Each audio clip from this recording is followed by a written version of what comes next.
ఈరోజు ఫ్రెండ్స్ పులిహార కలపడం ఎలాగా తెలియపరుస్తున్నాం.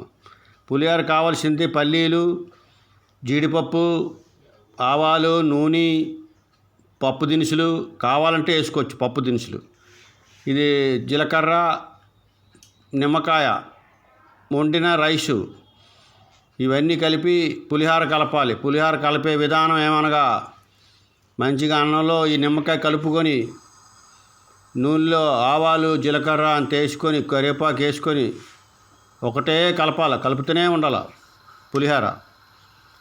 మీరు పులిహార అనుకుంటే వేరే పులిహారలు కాదు. ఈ పులిహార కేరళ పులిహార. ఇది మా అమ్మాయి లండన్లో తయారు చేసి పంపించింది. ఈ మామూలుగా ఉండి తింటే దీంట్లో పప్పు కానీ చేపల పులుసు అయితే మరీ అదిరిపోద్ది. మామూలుగా ఉండదు. రుచిగా ఉంటుంది. మేము ఇప్పుడు లండన్ నుండి వచ్చిన తర్వాత తినలేకపోతున్నాం. మీరు చేసుకుని తినండి ఫ్రెండ్స్. పప్పు కానీ దాంట్లోని చేపల పులుసు కానీ వేయాలా.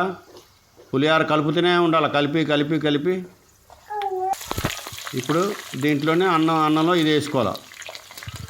అన్నంలో వేసుకున్న తర్వాత తినాలంటే పిల్లలకి కూడా మీకు పంటి నొప్పులు ఉంటే ఇవ్వద్దు. పప్పు దినుసులు వేయొద్దు. మేము ఇవన్నీ వేసుకుంటేనే బాగుంటుంది. జీడిపప్పు, కిస్మస్ అన్నీ వేయచ్చు. కావాలి ఏమేమి ఉన్నాయో vitamin C, vitamin D, vitamin M అన్నీ వేయాలి దీంట్లోనే. ఇదిగో జీడిపప్పు వేసేసింది చాలా ఎక్కువ. వేసుకోవాలా, తినాలా. ఇంకా మామూలు ఉండదు. మేమైతే అక్కడ లండన్లో ఇదే తినేవాళ్ళం ఎక్కువ.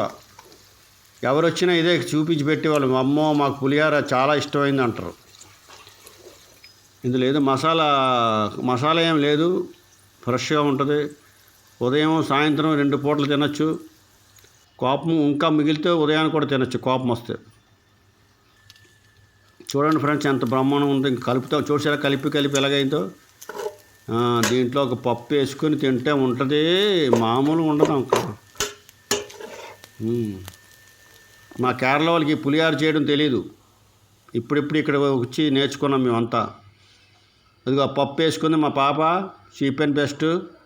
చేపల పులుసు ఉంటే ఇంకా బ్రహ్మాండం ఉంటుంది. ఆ పులుపు కలిపితే మామూలుగా ఉండదు మరి. అదిగో పప్పు వేసుకుంటుంది. ఇంకా చూడండి ఫ్రెండ్స్, తినండి. బాయ్.